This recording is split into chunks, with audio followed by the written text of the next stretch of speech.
pakalbėsiu apie daug dėmesio susilaukusi ultragarsinį plaukų priauginimą.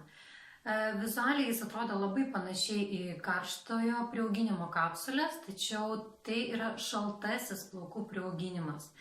Jis labai patogus dėl to, kad kapsulytės yra labai mažos ir ypatingai svarbus, dėl ko jis ir atsirado, silpnų plaukų savininkėms. Tai gali būti balinti plaukai, po chemoterapijos, tiesiog genetiškai labai trapūs plaukai, nes nuo tokių plaukų kapsulės nuimti arba kitą priauginimo būdą būna šiek tiek sudėtingiau, kadangi jisai labai dėl savo jautrumo labai sugeria tą visą techniką, tarkim, nes skirtumas yra, pavyzdžiui, sakysiu apie patį praktiškiausią nešiojimo atveju karštojo priauginimo būdą, tai tarkim, kaip tai vyksta. Tai yra į keratino kapsulę kartu su priauginama sruoga yra įlydoma jūsų natūralių plaukų sruoga. Ir taip tas keratinas jisai tampa skystas, minkštas, jis išformuojamas ir užtvirtinamas ant jūsų plaukų.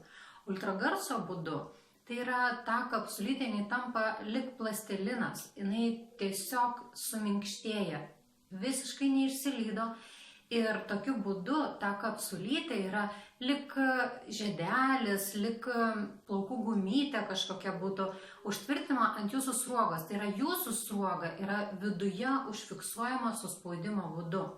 Ir kas labai svarbu šiame būde, tai būtent tai, kad nuėmimas vyksta taip pat lengvai. Yra naudojamos replytės, kurių pagalba nereikia trupinti kapsulės, tai reiškia irgi apsauga papildoma jūsų natūraliam plaukui, o tiesiog atspaudžiama, gražiai atspaudžiama ta kapsulytė ir jinai nusiima. Jeigu kartais kažkur galbūt ar sausesnis plaukas, ar stipriau įkimba tą kapsulytę, tarkim, tai vėlgi galima labai švelniai, naudojant tą patį ultragarso aparatą, suminkštinti tą kapsulytę, neišlydyt, o jinai tik susiminkština, kaip dar kartą pasikartosiu, jinai lyg plastilinas. Ir jinai labai švelniai nusiema, nelieka jokio pėdsako, jokio plaukų trapumo, jokių keratino likučių ant plaukų ir dėl to jūsų plaukai po trupučiuką auga. Aišku, yra kartais genetiškai, kad yra trumpesnis plaukas, tai čia jau atskiras atvejis, apie jį aš būtinai irgi vėliau pakalbėsiu, kodėl tai atsitinka ir kaip tai įtakoja, tarkim, ar turi reikšmės plaukų priauginime.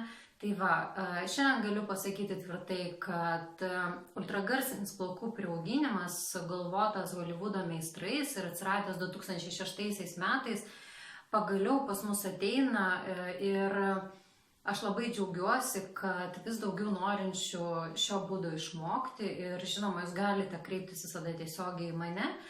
O dėl pačio plaukų priauginimo būdo, mano mielos klientės, jūs ateikit pas mane, galit man rašyti, tiesiog aš visada pakonsultuosiu ir mielai atsakysiu jūsų klausimus. Ir dar kartą pasikartosiu, kad vizualiai tik meistras žinos, kur tai yra padarytas ultragarsinis plaukų priauginimas, kur karštasis. Ir tą žinos mano klientė, kurią aš priauginau. Visos kitos meistrės, kurios nesusidūrusios su ultragarsiniu plaukų priauginimu, gali apsirikti galvodamos, kad tai yra karštasis. Tai dar kartą patvirtina, kad vizualiai atrodo vienodai, todėl jūs galite drąsiai kreiptis ir žinoti, kad aš parinksiu tą būdą, kuris tinka būtent jums.